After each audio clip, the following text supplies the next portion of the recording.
Mortal Kombat has been running for over 30 years, but the community has never fully agreed on who deserves a spot on the roster. Some characters became cultural icons. Others became a running joke so persistent the developers themselves joined in. Today we're covering the 6 most hated and 6 most loved fighters in MK history, and we're starting with the one character his own creators spent 20 years publicly humiliating. HSUHAO. Haishu is the answer you get when you ask any dedicated MK fan to name the worst character in the franchise. Not the most frustrating to fight, not the most disappointing lore-wise, the worst. Full stop. He debuted in Mortal Kombat Deadly Alliance in 2002. A Mongolian wrestler working as a Red Dragon spy planted inside special forces to feed intel to a crime organization. That's the whole pitch. No iconic look, no memorable moves, no emotional stakes. His signature ability was a cybernetic laser beam built into his chest, which was essentially just Kano's eye laser relocated 6 inches south, and somehow, even that felt like a downgrade. But here's where it gets interesting. It's not just fans who hate Shu Hao, his own creators do. Ed Boon, co-creator of Mortal Kombat, has openly named him his least favorite character in the franchise. Writer John Vogel was so eager to be done with him that he declared Shu Hao's death in Jax's Deadly Alliance ending as official canon just to put it on record. Then, when Shu Hao returned for Armageddon in 2006, Vogel recorded the character's biocard video personally and opened it by saying on camera, "So Shu Hao is back for Armageddon," much to my dismay, and that was just the beginning.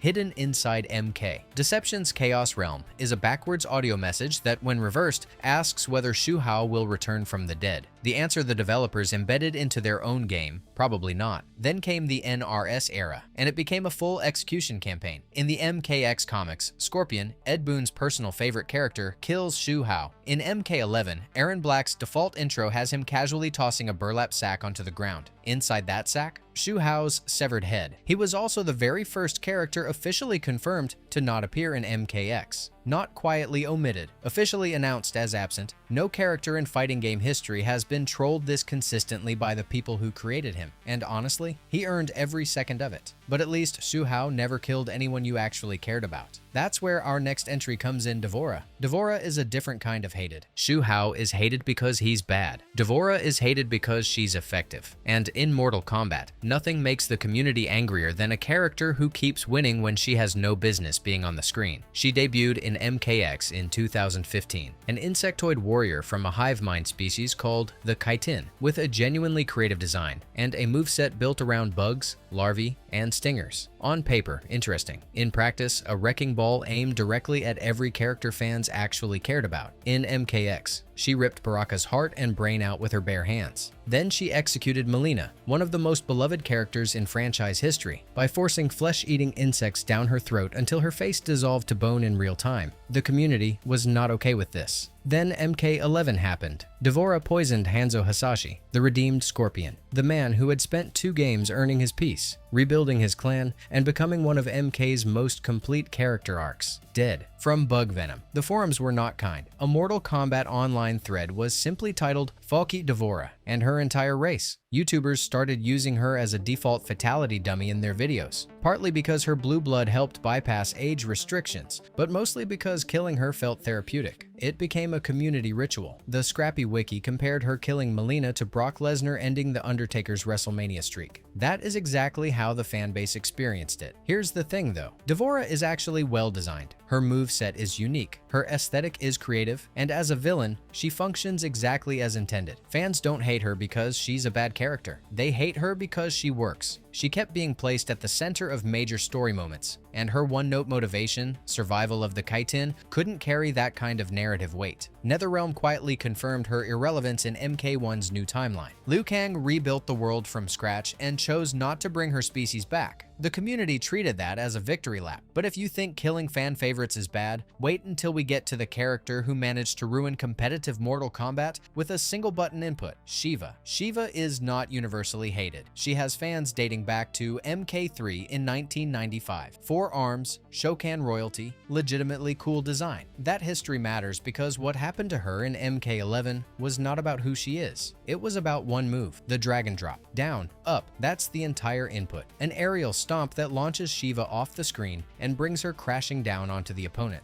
Sounds straightforward, Here's the problem. In her first variation, it could land in front of the opponent or behind them, with a built-in delay option. That means from anywhere on the screen, Shiva could jump into the air and force a pure 50-50 guessing game with 0 tells. Guess wrong once, you eat full damage. And online, where any connection above 68 milliseconds of lag allowed her to chain stomps faster than the opponent could physically recover, it wasn't even a guessing game anymore. It was just losing. The community response was immediate and sustained. A parody account called Scrub Quotes but with MK11 Shiva Stomps documented the salt in real time. Event Hubs published multiple dedicated articles on how to beat her, which tells you everything about how bad the problem actually was. But 2 incidents cemented drag and drop in MK history. First, streamer C9 Kyo won the AT&T Annihilator Cup, a $100,000 tournament, primarily by spamming drag and drop against opponents who had no idea how to counter it. He publicly apologized afterward. Sonic Fox responded, "Bruh, you're playing to win, don't apologize for nothing lama ooh." The competitive community was split. Casual players were furious. Second, pro competition finalist Titanium Tiger Zizitz named his Shiva variation "Why Did NRS Do This?" as direct commentary on the move's design. He was disqualified mid-match. That disqualification was covered by Kotaku and Screen Rant. Fans flooded Twitter with the hashtag "Why Did NRS Do This?" trended across the MK community for days. NetherRealm eventually nerfed the stomp. Shiva's usage rate collapsed overnight. The defining detail is this. Top players like Sonic Fox never even ranked Shiva in the top 10. Drag and drop was not a high-level problem. It was a casual-level nightmare. And that gap between competitive viability and online misery is exactly what made it so divisive. At least Shiva was an original character. The next entry on this list couldn't even say that much. Cobra. Cobra is the laziest character in Mortal Kombat history. That is not an opinion. That is a documented fact. And the documentation starts with his development codename. During production of MK Deception in 2004, Cobra's internal placeholder name was Ken Masters, as in the Street Fighter character. As in, the developers were so aware they were building a Ken Masters clone that they just went ahead and labeled him that in their own files. A German gaming magazine received a beta copy of the game and published screenshots identifying the character as Ken. That was not a mistake. That was accurate. Look at the final product. Blonde hair, white GI, fire-based special attacks, martial arts combo strings almost identical to a certain Capcom fighter.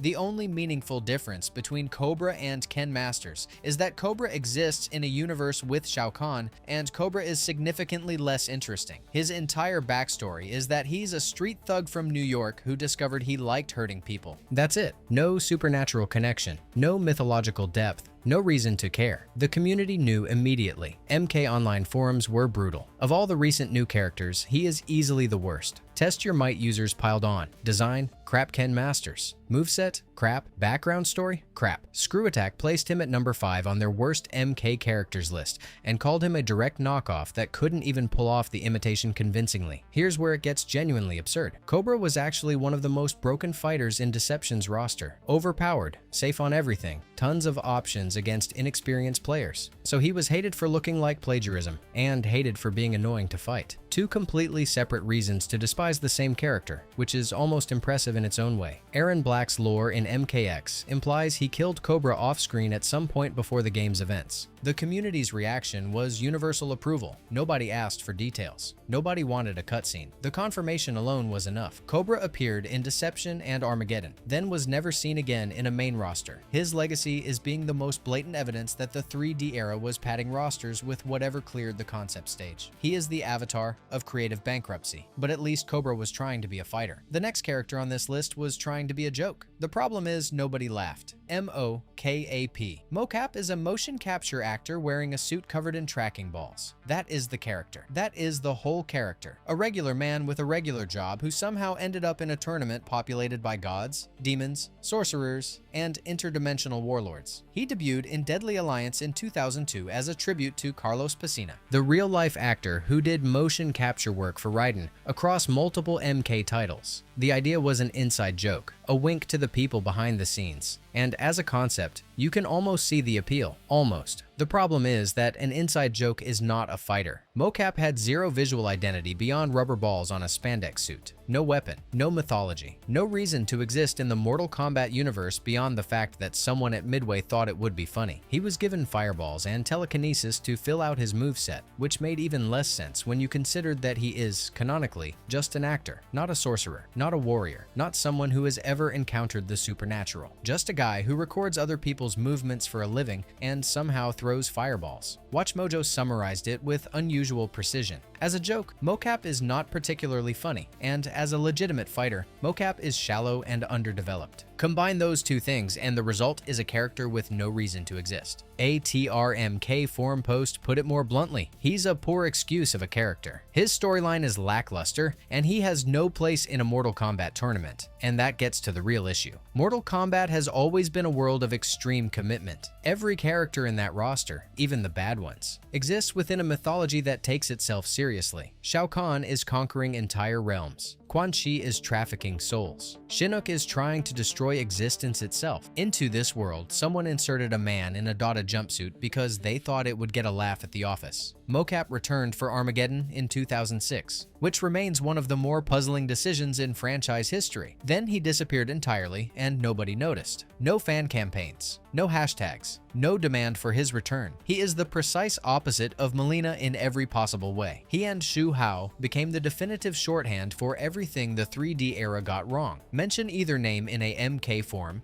and the response is immediate and unanimous. Roster filler dressed up as a character. The good news is, we are done with the hated list. The bad news is we saved the worst category for last. Characters the developers actually tried to write and still ruined. That one comes later. First, let's talk about the characters that got everything right. Starting with the most iconic fighter in the history of the franchise, Scorpion. In a 2013 Dorkly poll with 919,134 votes, Scorpion received 83% of them. Not 83% of a shortlist, 83% of nearly 1 million votes against the entire Mortal Kombat roster. He appears on NetherRealm Studios' actual logo. Ed Boon has repeatedly called him his personal favorite. He is the single most dominant fan favorite consensus in fighting game history, and it is not particularly close. But here's the thing, Scorpion was never supposed to be the face of anything. He debuted in 1992 as a palette-swapped ninja, one of several identical-looking fighters distinguished only by color and a few unique moves. His spear, a rope dart that pulled opponents toward him with the command "Get over here," was a single special move among dozens. His fire breath reveal, removing his mask to expose a flaming skull, was a dramatic visual moment but still just a fatality. Nothing about his original design screamed franchise icon. What built Scorpion into what he is today was 3 decades of the community deciding he mattered, and NetherRealm gradually writing a story worthy of that investment. His arc across MK9 and MK11 is the best long-form narrative the franchise has ever produced. Hanzo Hasashi was a family man, a clan leader, someone with everything to lose. He was killed alongside his entire family and resurrected as a Hellfire Spectre, then manipulated by Quan Chi into believing Sub-Zero murdered them. He spent years channeling genuine grief into misdirected rage, hunting the wrong man. When the truth finally surfaced, when he discovered Quan Chi was responsible for everything, his revenge was not triumphant. It was devastating. He killed Quan Chi. He lost the peace he had been quietly building. And then Devora poisoned him before he could finish what he started. That storyline worked because Scorpion was not just an angry ghost. He was a father who never stopped being one. Gameplay-wise, his spear remains the most iconic special move in fighting game history. It is a projectile that punishes, a combo starter, and a statement of intent all in one input. His teleport punch closes distance. His Hellfire controls space. Every tool in his kit expresses the same idea. He is relentless, and he will reach you eventually. New players learn the game through him. Veterans build around him. He is the character that teaches Mortal Kombat's philosophy just by existing. Get over here crossed out of gaming entirely. It is referenced in films, music, everyday speech. Ed Boon voiced the line himself across multiple games and both 1990s films. Hiroyuki Sanada's portrayal in the 2021 film's opening sequence was called genuinely cinematic by critics who don't usually say that about fighting game adaptations. Sub-Zero. Sub-Zero is technically two characters. That matters more than it sounds. The original Sub-Zero was Bi-Han, an assassin for the Lin Kuei clan, cold and ruthless in every sense. He was killed by Scorpion in the original tournament and resurrected as Noob Saibot, a shadow wraith who becomes one of MK's most beloved characters in his own right. The second Sub-Zero is Kuai Liang, Bi-Han's younger brother, who took the mantle and spent the next several games transforming the Lin Kuei from a clan of hired killers into a force that actually fights for something. Same name, completely different soul. That layered identity is exactly why Sub-Zero consistently ranks second behind Scorpion on every major poll, the ranker list with over 19,000 votes, the Gamers Fan Surveys, Gaming Bolt, esports.gg. He is the permanent runner-up, and the gap is smaller than people realize. The rivalry between Sub-Zero and Scorpion is what makes both characters work. Scorpion is aggression and fire and forward momentum. Sub-Zero is patience and ice and controlled space. They are gameplay philosophies as much as characters. Scorpion pulls you in. Sub-Zero freezes you in place and decides what happens next. Fighting game designers talk about this kind of natural opposition. NetherRealm didn't just write two rival ninjas. They built two complete combat identities that contrast at every level. His toolkit reinforces this perfectly. The Ice Ball stops opponents cold and opens them up for free damage. The Ice Clone punishes players who rush in blindly. The Ground Freeze controls the entire bottom half of the screen. In MK1, combining the classic Ice Clone with an enhanced slide created what the community called an incredibly satisfying pressure game. Every tool Sub-Zero has says the same thing: slow down, think, and you will win. The lore payoff in MK9 and MK11 is where Kuai Liang earns his place among MK's best characters. Discovering that Scorpion, the man who hunted his brother, had been manipulated into doing so by Quan Chi, recontextualized an entire decades-long rivalry. The shift from enemies to reluctant allies to something approaching genuine respect across multiple games is handled better than most narrative arcs in dedicated story-driven games, let alone a fighting franchise. Joe Taslim's portrayal of Bi-Han in the 2021 film was one of its most praised elements. Cold, composed, and genuinely threatening in a way that matched exactly what the character represents. And then MK1 flipped everything. Bi-Han is Sub-Zero, the game's primary villain. Kuai Liang is now Scorpion. The brothers swapped identities entirely. The community's reaction was not confusion. It was excitement, because both characters had earned enough history that seeing them reversed felt bold rather than cheap. He is the only character in the franchise who is effectively two fan favorites in one legacy, and his counterpart on the other side of this list proves that you don't need a ninja suit to become an MK icon. Johnny Cage. Johnny Cage is the best character in Mortal Kombat. Den of Geek ranked him #1 across the entire franchise. Not most iconic, not most powerful, best character, full stop. And if you had told anyone that in 1992, they would have laughed at you. He debuted as an arrogant Hollywood action star in sunglasses who dropped one-liners between roundhouse kicks. His inspiration was Jean-Claude Van Damme. He was designed to be annoying, flashy, self-obsessed, and impossible to take seriously. For the first several games, he worked as comic relief and nothing more. Then MKX happened, and everything changed. NetherRealm jumped the timeline forward 25 years. Johnny Cage was now in his 50s, divorced, and raising a daughter with Sonya Blade. The cockiness was still there, but underneath it was something the community had never seen from him before: genuine weight. He had spent decades fighting for Earthrealm, not because it made him famous, but because it was the only thing he was actually good at. And when Shinnok, an elder god, threatened everything, it was Johnny Cage who defeated him. A human actor with no supernatural origin story punched an elder god hard enough to rip his head off. But MKX also revealed why that was possible. Johnny's green energy descends from warriors bred specifically to fight gods. He was never just an actor who got lucky. He was carrying something ancient, and he spent his whole life not knowing it. MK11 then put young Johnny and old Johnny in the same room. The comedy wrote itself, but so did the emotion, because old Johnny watching his younger self was not just funny. It was a man confronting everything he had wasted before he figured out what mattered. His gameplay reflects his personality almost perfectly. In MK1, his star meter fills by taunting mid-combo. His Showtime mode lets him cancel specials multiple times in sequence. A Hollywood narcissist whose power literally increases when he shows off is not just a fun mechanic. It is perfect character gameplay fusion. He is proof that the best character in a franchise does not have to be the strongest or the most mysterious. Sometimes they just have to grow. The next character never needed to grow. She arrived fully formed and has been one of MK's defining presences ever since. Kitana. Kitana debuted in Mortal Kombat 2 in 1993 as a palette swap of Melina with different moves and a different role in the story. That is the most most humble origin possible for a character who went on to become the definitive female icon of the entire fighting game genre. She is a 10,000-year-old princess raised by the man who murdered her parents. Shao Kahn conquered Edenia, killed her father King Jared, and raised Kitana as his own daughter and personal assassin, feeding her a false history of her own life. She spent millennia killing for the man who destroyed everything she came from, not knowing the truth. When she finally discovered it, she defected, walked away from Outworld, from Shao Kahn, from the only life she had ever known, and joined Earthrealm's defense. That is the backstory, and it is doing serious work. The community recognizes this. Kitana appears in the top 10 across every major fan poll, Ranker, The Gamer Surveys, Gaming Bolt, esports.gg. Alongside Chun-Li, she is the character every conversation about great female fighting game design eventually reaches. The difference is that Chun-Li is a cultural landmark. Kitana is a fully developed person, and the distinction matters. Her fan blades are the key to understanding why she resonates. In a roster full of Hellfire and Shadow clones and insect swarms, Kitana fights with Steel fans. It should feel understated. Instead, it feels exactly right. The elegance of the weapon matches the character. She is a warrior who has outlived entire civilizations, and she carries herself accordingly. The fan lift, the fan throw, the square wave punch, all of it creates a playstyle built on precision and controlled aggression. She does not overwhelm opponents. She dismantles them. Her romance with Liu Kang is the central love story of the franchise. Her rivalry with Mileena, her twisted clone and dark mirror, is one of the most famous character dynamics in gaming. These two relationships give Kitana emotional anchors that most MK characters never get. She is not defined by a single feud or a single arc. She is defined by the entire web of connections she has built across 30 years of games. MK11 gave her the best version of her story yet. After spending most of the franchise fighting Shao Kahn's control, she took his throne. Kitana became Khan of Outworld, ruler of the realm that had enslaved her people and used her as a weapon for centuries. The community treated it as overdue and earned. MK1 shifted her dynamic with Mileena from rivalry to sisterhood, reimagining them as twins rather than clone and original. Some fans missed the adversarial edge. Others found the new version more emotionally honest. Both reactions are correct, which is the mark of a character rich enough to support multiple interpretations. She is the princess who became a conqueror, the assassin who became a defender. In 1993, she was a recolor. 3 decades later, she is irreplaceable, which brings us to the character who makes Kitana's fanbase look calm, Mileena. Mileena does not have a fanbase. She has a movement. And at its peak, that movement became international gaming news. She debuted in Mortal Kombat 2 in 1993 as Kitana's evil clone, created by fusing Kitana's DNA with that of a Tarkatan. The result was a character with a model's silhouette and a maw full of razor teeth. The beauty-horror duality was intentional and immediately iconic. Her say throws, teleport kick, and rolling bites made her one of the most aggressive fighters in the roster. The community loved her from day one. When MK11 launched in 2019 without Mileena in the base roster, the reaction was not disappointment. It was organized fury. #WeWant. Mileena flooded every NetherRealm social media post for nearly 2 years. Every trailer, every community update, every developer tweet. Ed Boon began trolling the fanbase directly,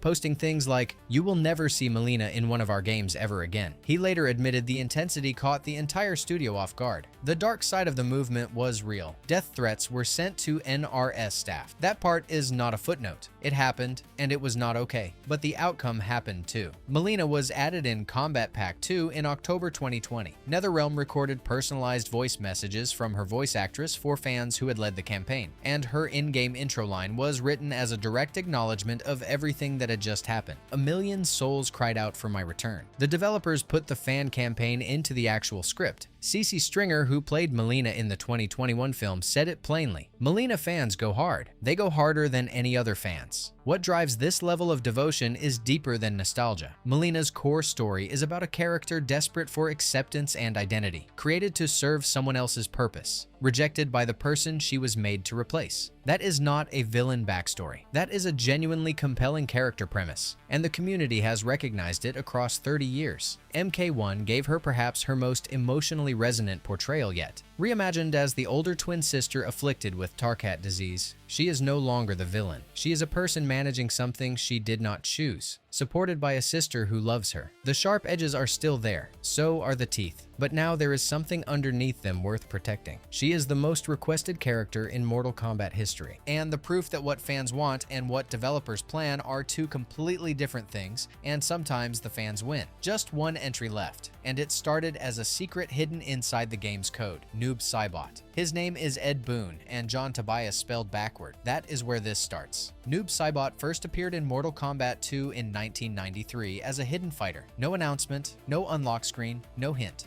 Encountering him required 50 consecutive wins in a single session. He was a black silhouette of a ninja embedded in the game's code with zero explanation, and finding him felt like discovering something the developers had not intended for you to find. That sense of forbidden discovery became the foundation of his entire identity. His lore arrived to match the mystique. Noob Saibot is Bihan, the original Sub-Zero, killed by Scorpion in the first Mortal Kombat tournament, and resurrected as a dark wraith stripped of his humanity. He is connected to MK's two most beloved characters simultaneously. He is Sub-Zero's dead brother. He is the reason Scorpion's arc exists. His entire identity is built at the intersection of the franchise's most important relationship, and that gives him weight that most characters introduced as unlockable secrets never earn. His MK11 Shadow Clone mechanic was the gameplay realization of everything he represents. He fights alongside a spectral duplicate of himself, two dark figures moving in tandem, splitting the opponent's attention. The community called it creative and satisfying in equal measure, a mechanic that could only work for this character, which is the highest possible praise for fighting game design. In MK Trilogy, he was the most broken character in franchise history by a significant margin. His Disabler move removed the opponent's ability to block or use special moves entirely, a single debuff that rendered the entire game's defensive system useless. He has been banned in competitive settings for decades. MK1 gave him an origin story worthy of the build-up. Bihan begins as Sub-Zero, the game's primary villain, corrupted by Titan Havoc across the story until he becomes Noob Saibot in the closing chapters. Watching the transformation happen in real time, with full context for who Bihan was before, made his fall land harder than any previous version of the character managed. He started as 50 consecutive wins and a black silhouette with no explanation. He became one of MK's most beloved fighters because the franchise finally caught up to what his name was already hinting at, all 12 covered. But there is one more we need to talk about, and I promised you earlier we were saving it for last. Bo' Rai Cho. Bo' Rai Cho is the most frustrating character on this entire list, and not for any of the reasons you might expect. He is hated. That part is established. His signature moves include vomiting a puddle on the ground, flatulence-based attacks, and belching during combat. In a roster featuring a Hell Ninja, a four-armed Shokan warrior, and a God of Thunder, Midway decided their contribution to Deadly Alliance's lineup would be a drunk man who uses his own bodily functions as weapons. But here is what makes Bo' Rai Cho genuinely infuriating rather than just bad. His concept is actually good. He is a martial arts master from Outworld who trained Liu Kang and Kung Lao, two of Earthrealm's greatest champions. He cannot fight in Mortal Kombat's official tournament because any victory he earns counts toward Outworld's tally, which would help Shao Kahn rather than stop him. He is a mentor figure trapped by the very rules of the conflict he devoted his life to fighting. That is clever world building. That is a character with genuine narrative function and an interesting constraint built into his existence. None of that is reflected in a single one of his moves. Instead of a wise and powerful trainer whose unconventional style made him unpredictable, the community got pratfalls and gas clouds. The mismatch between what Bo' Rai Cho could have been and what he actually is represents the 3D era's fundamental failure in miniature. Good ideas. Catastrophic follow-through. What makes it worse is that he keeps coming back. Shu Hao was buried. Mocap was forgotten. Cobra was killed off-screen. Bo' Rai Cho returned as paid DLC in MKX in 2016, meaning NetherRealm actively chose to develop and sell him while fan-requested characters waited on the bench. A Reset-era user captured the community anxiety perfectly. Bo' Rai Cho, and unlike other bad MK characters, he always runs the risk of returning. That is his real legacy. Not hatred, exactly. Fear. The fear that no matter how far Mortal Kombat evolves, someone at the studio still thinks the drunk vomit guy deserves a slot. He represents something the loved characters on this list never had to reckon with: the gap between potential and execution. Scorpion, Sub-Zero, Johnny Cage, Katana, Mileena, Noob Saibot, all of them are exactly what their designs promised. Bo' Rai Cho promised a tragic mentor and delivered a belching minigame. Mortal Kombat has given us some of the greatest characters in fighting game history. It has also given us a man whose finishing move involves his own vomit. Both things are true. Both things will probably always be true. That is the franchise.